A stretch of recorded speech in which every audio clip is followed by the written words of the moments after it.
Alô, amigos do Urbano, começa agora o único podcast sobre a história do Santos Futebol Clube. Eu sou o Vinícius Cabral e estou aqui com ele, meu parceiro Fernando Ribeiro. Fala, Fernando, como é que tá? E aí, Vini, tudo muito bem e espero que esteja tudo muito bem com você e também com todos que nos ouvem. Novo ano, vida nova e o Amigos do Urbano entra em seu segundo ano, por assim dizer, e esperamos que juntos relembremos histórias muito bonitas do Santos Futebol Clube. Isso mesmo, segunda temporada sem intervalo, né? A gente não parou, o podcast nasceu durante a pandemia. Não há tempo para parar. A vida é muito curta para fazer intervalos. Se você está ouvindo isso no dia 6, é o dia que estreou, 6 de janeiro, primeiro podcast de 2021, 20ª edição do podcast normal, sem contar a série do Pelé, né? Então, contando com a série do Pelé, temos 30 episódios, já que a gente falou do Pelé. O episódio de hoje é uma mistura de episódio, podemos dizer assim, normal, e um episódio extra da série Pelé, Nossa Majestade. Isso porque a gente vai falar sobre um assunto que rendeu uma polêmica, do meu ponto de vista, desnecessária, Fernando, que é a legitimidade dos 1.091 gols marcados por Pelé com a camisa do Santos.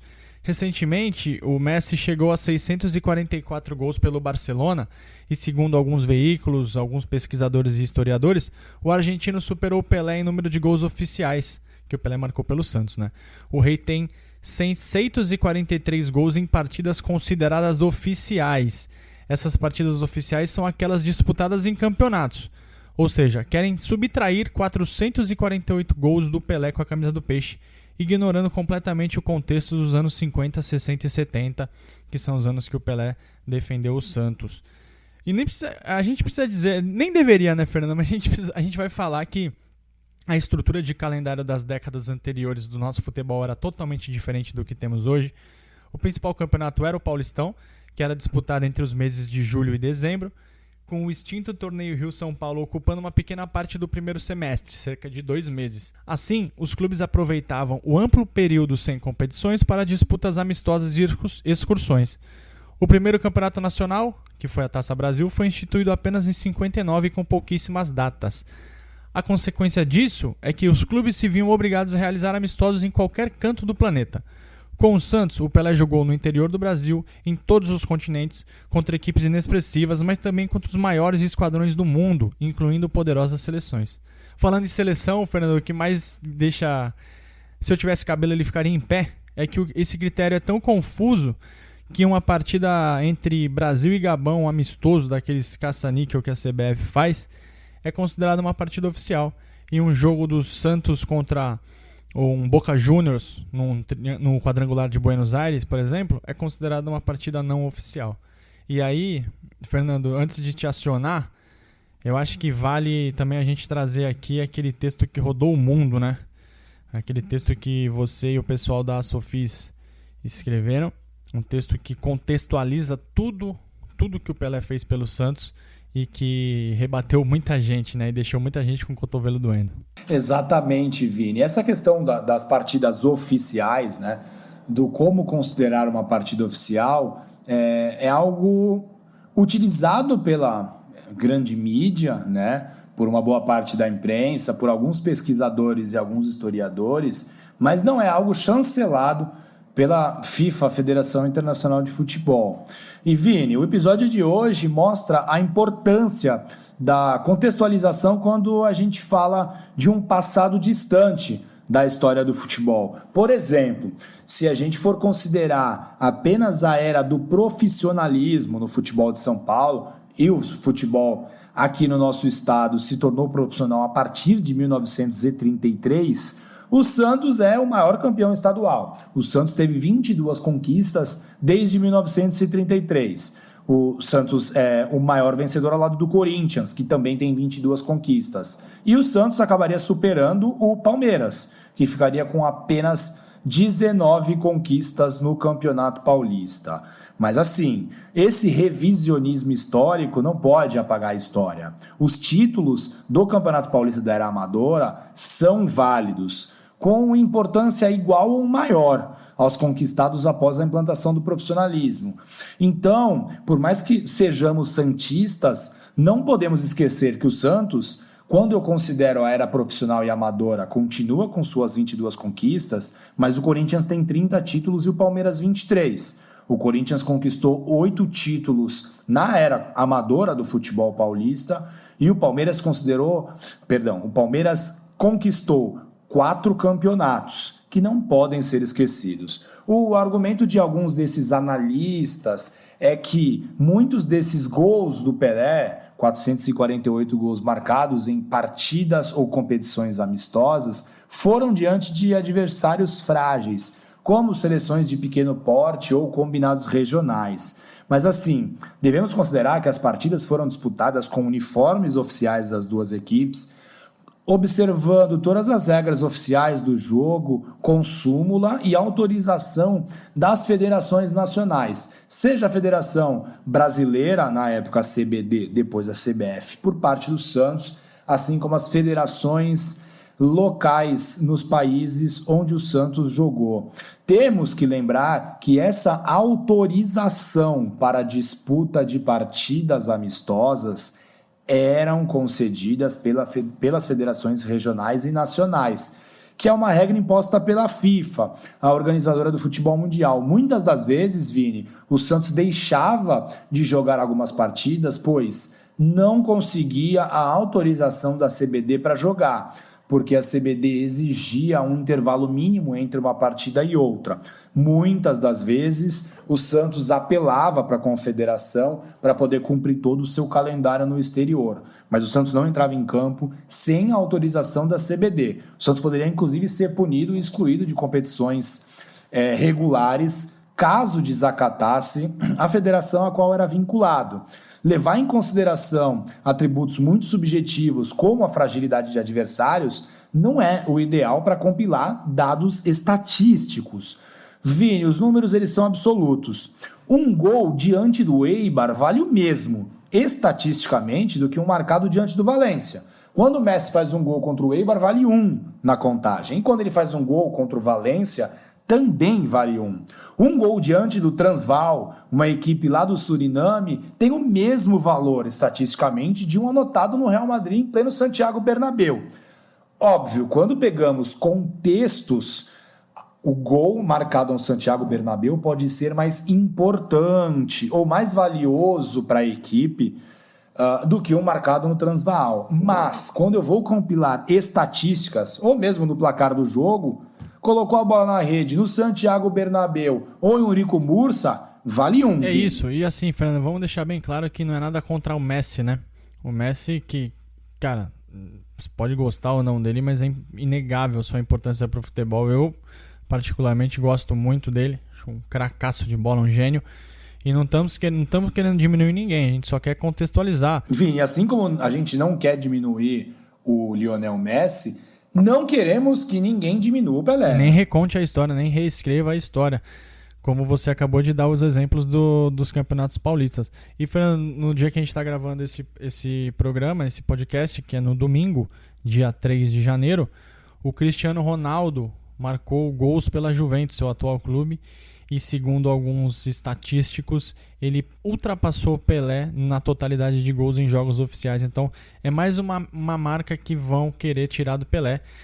Então, esse assunto vai continuar quente nas rodas, não nas rodas de bar, né? Porque espero que as pessoas não estejam indo para bares, mas pela internet por aí, nos programas.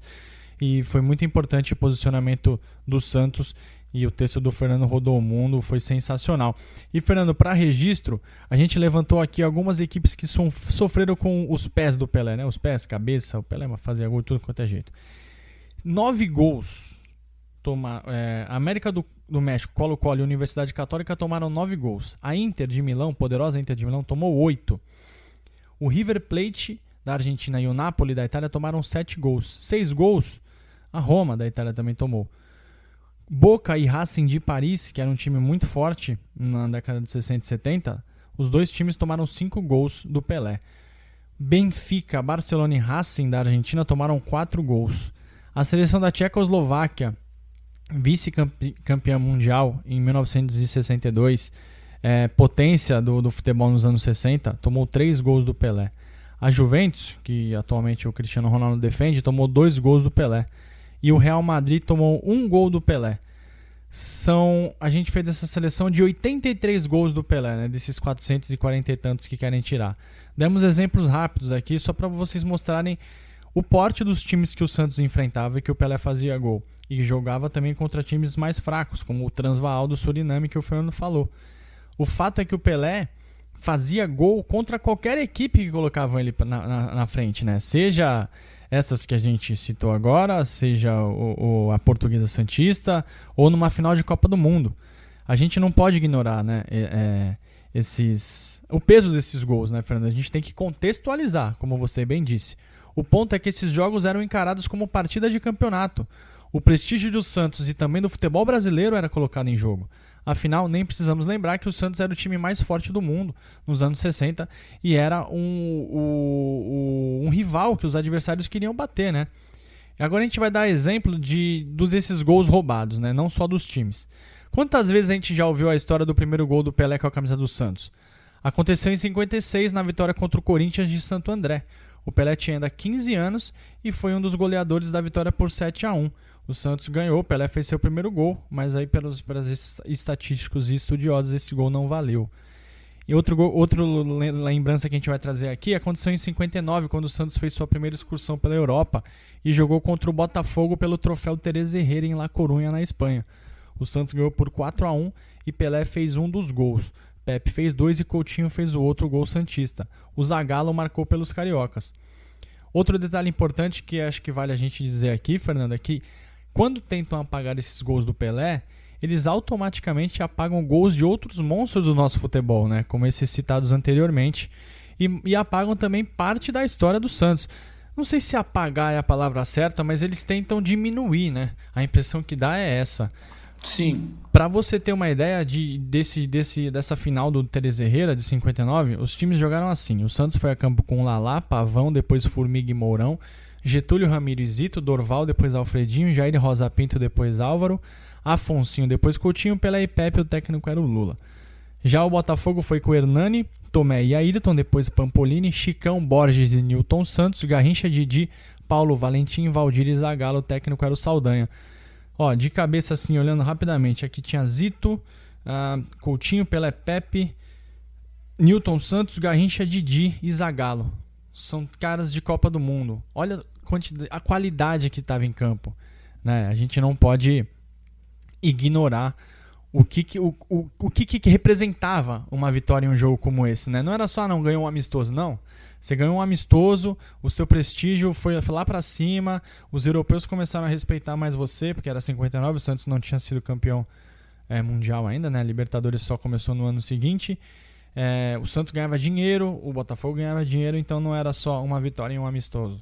Não, na verdade, eram partidas que deixavam os europeus realmente encantados.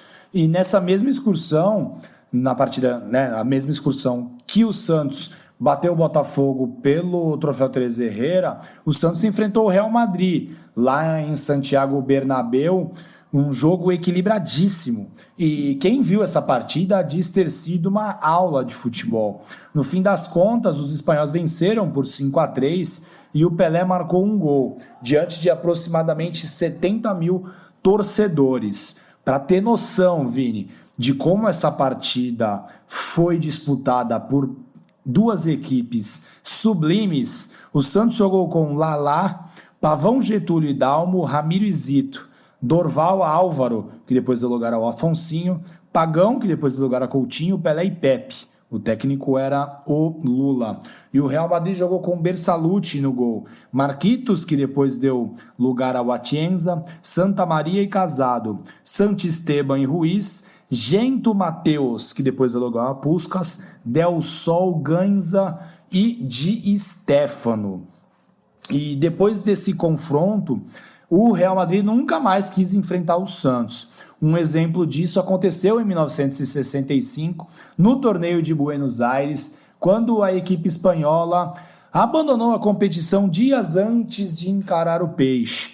Na verdade, o Real Madrid alegou naquele momento que eles viajaram apenas para enfrentar os times argentinos, do Boca Juniors e do River Plate. E, inclusive, o Santos foi o campeão do torneio, O Pelé marcou 2 vezes contra o Boca Juniors e a partida entre Santos e Real Madrid não aconteceu.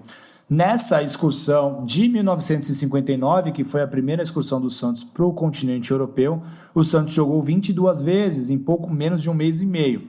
Venceu o torneio de Valência, depois de aplicar 7-1 na Inter de Milão, com 4 gols de Pelé, e por vezes o Santos atuava em dias alternados, em países diferentes. O desgaste era muito grande, mas era a chance do Santos de exibir o seu futebol pelo mundo, a chance dos europeus assistirem de perto o grande Santos de Pelé e a chance do Santos levar alguns milhões para casa. E outra competição de peso dessa época era o torneio de Paris, que o Santos faturou em 60 e 61. Em 60 o Pelé marcou contra o Stade Reims e contra o Racing Paris, duas das principais equipes da época lá na França, né? No ano seguinte marcou novamente contra o Racing e também contra o Benfica de Eusébio.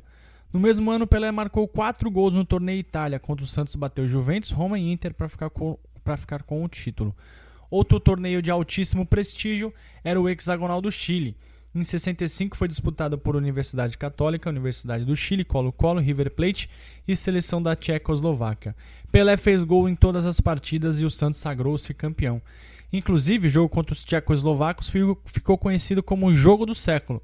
Já contamos essa passagem sobre esse campeonato, mas especificamente sobre esse jogo, em um dos episódios anteriores do Amigos do Urbano, e vale lembrar que a seleção europeia era a atual vice-campeã do mundo. Falando em seleções, o Pelé anotou 48 gols contra selecionados de todo o planeta.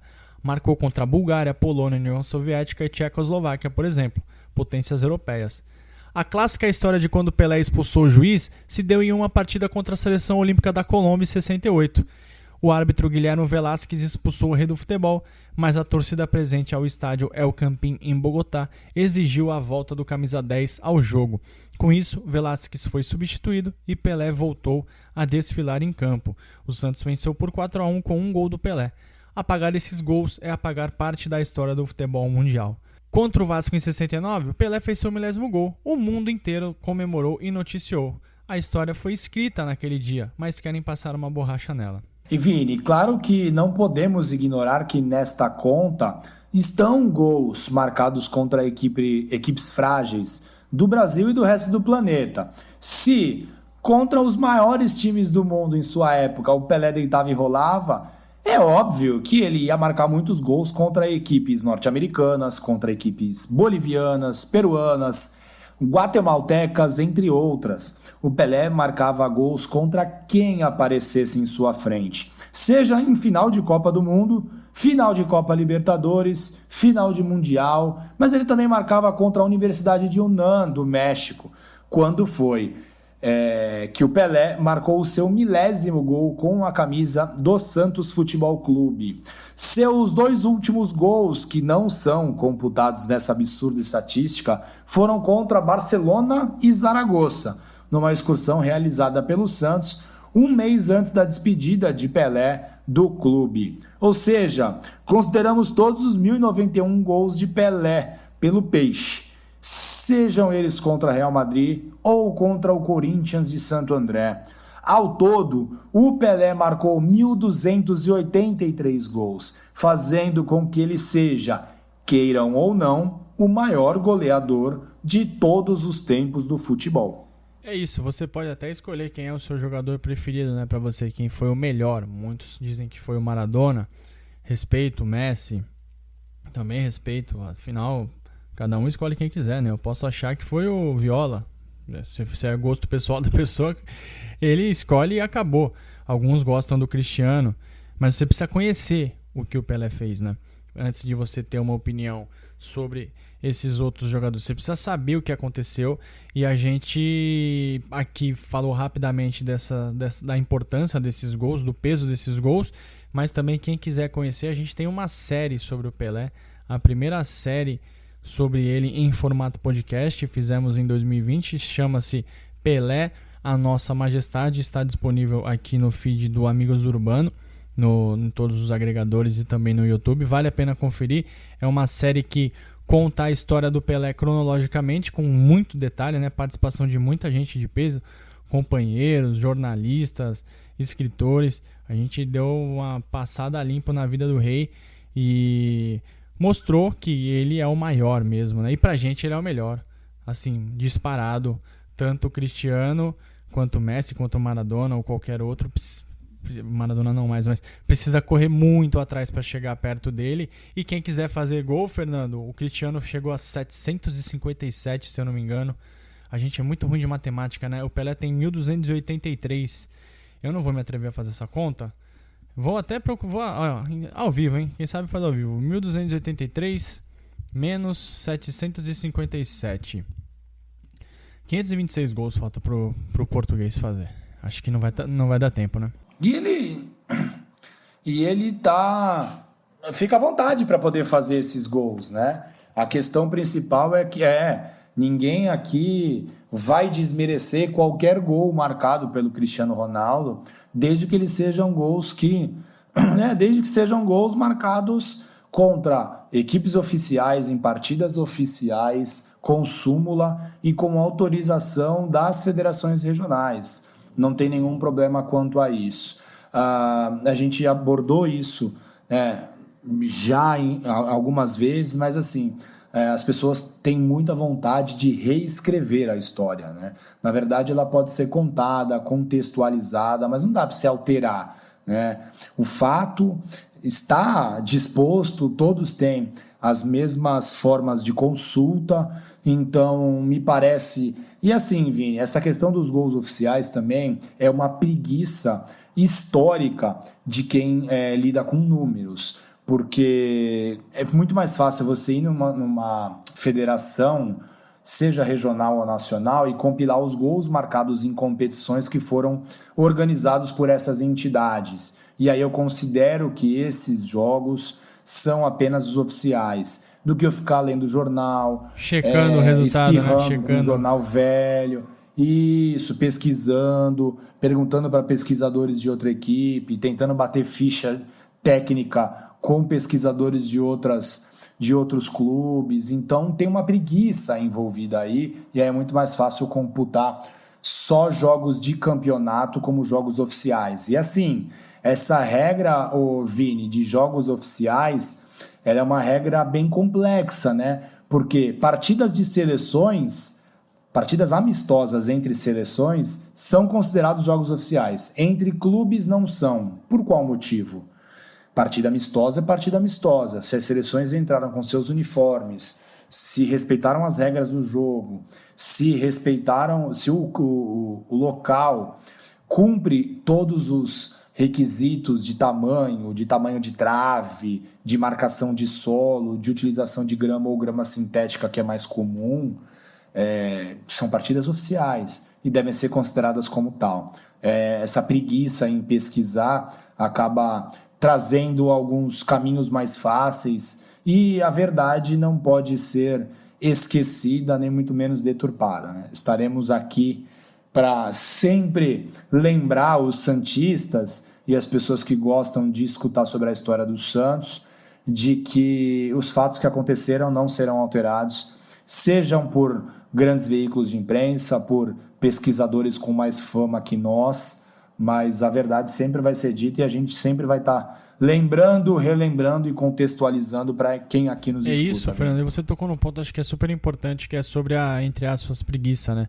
É fácil, como você disse, pesquisar os gols do Paulistão, Libertadores, Taça Brasil. Porque você às vezes vai pegar um amistoso, Santos e um time do interior de Minas Gerais. Num jornal tá um resultado, no outro jornal tá outro resultado. Aí você tem que procurar em um terceiro jornal.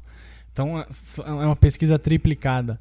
É muito trabalho. A gente está fazendo um trabalho aqui de dias, catalogando todos os gols do Pelé. Como foi, contra quem foi, se o Santos ganhou ou perdeu, em qual estádio, em qual cidade. E é um trabalho que demora, cara, demora, não é uma coisa simples. A gente está debruçado nisso porque a gente quer levar adiante tudo que ele fez e não podemos deixar, principalmente nas próximas gerações, de falar quem foi ele, né? Eu dou até um exemplo, claro, quem é a gente, né, Fernando, para falar isso? Não entendam errado. A série sobre o Michael Jordan no Netflix, chamado Last Dance. Eu conheço muita gente que acha o LeBron o maior jogador de todos os tempos. O LeBron James, pra mim, é um monstro, cara. Ele tá ali na briga entre os 5 maiores, entre os 3 maiores. Mas quem não conhecia o Jordan, sorte que eu pude ver um pouco, mas vi e conhecia a história do Jordan, deve ter falado, caramba, eu não posso falar que o LeBron é melhor, sendo que eu não sei o que o Jordan fez.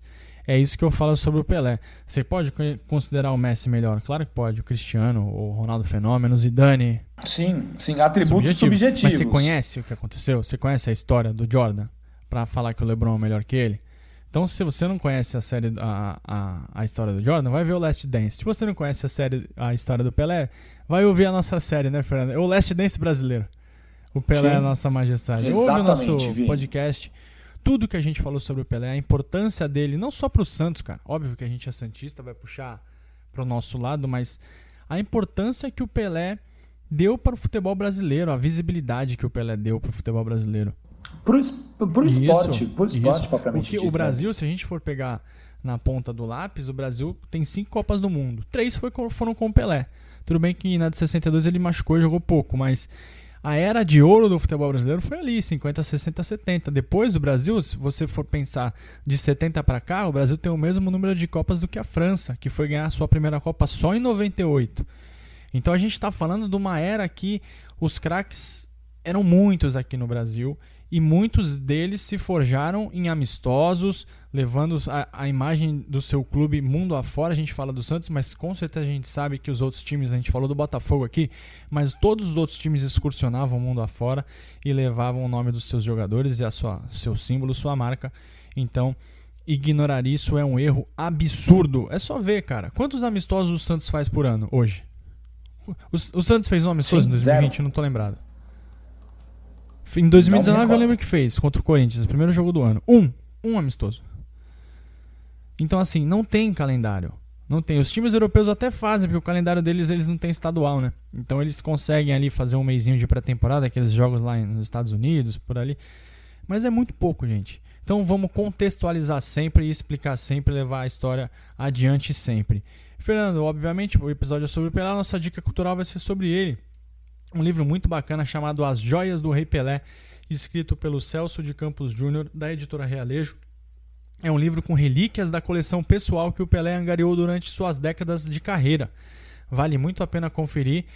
Vou mostrar esse livro lá no nosso vídeo. Importante a gente avisar aqui que vamos ter novidades para 2021, né, Fernando? Quem achou que a gente ia ficar só falando, se enganou. A nossa cara será conhecida. Que isso? Vamos botar nossa cara pra jogo, hein? Não sei se é bom ou se é ruim, cara, mas enfim. Eu acho que é ruim, mas vamos ver o que dá. Às vezes dá bom, né? A gente vai ter um vídeo no nosso canal no YouTube. Aliás, sigam lá, Amigos do Urbano. A gente tem poucos seguidores ainda, precisamos da ajuda de vocês. A gente vai falar, vai ter tipo uma resenha ali, um papo mais descontraído, falando sobre cada episódio, uns 10, 15 minutinhos, explicando algumas coisas, falando para uma galera que a gente sabe que curte mais o formato de vídeo, que acessa mais o YouTube do que propriamente os podcasts. E também a gente vai ter, sempre no dia que o Santos for jogar as suas partidas, a gente vai relembrar um jogo marcante do Santos contra a equipe em questão. A gente chama isso de Jogos para Sempre. A gente já escreve um texto lá no Diário do Peixe e agora a gente vai transformar isso também num bate-papo em vídeo. Então, além do podcast que a gente está falando no ouvido de vocês aí desde o ano passado, agora a gente vai começar a invadir a sua tela com as nossas caras feias, com o Fernando e seu cabelo cada vez menos abundante e eu sem cabelo nenhum. E vamos estar por aí, que a gente quer alcançar o público jovem, né? Que o jovem é que manda no mundo. O jovem no Brasil nunca levava a sério. muito a sério todos os jovens. Quem quiser falar com a gente, além de todos os canais, a gente tem o amigosurbano@gmail.com e Twitter e no Instagram. A gente não tá no Facebook nem no TikTok. Boatos dizem que a gente estava no TikTok, mas é mentira. @Amigos do Urbano. Para ouvir esse podcast, basta acessar o Spotify, o Apple, o Google e também no YouTube, além do Radio Public. Valeu, Fernando, e até a próxima. Valeu, Vini. Grande abraço. Tchau, tchau.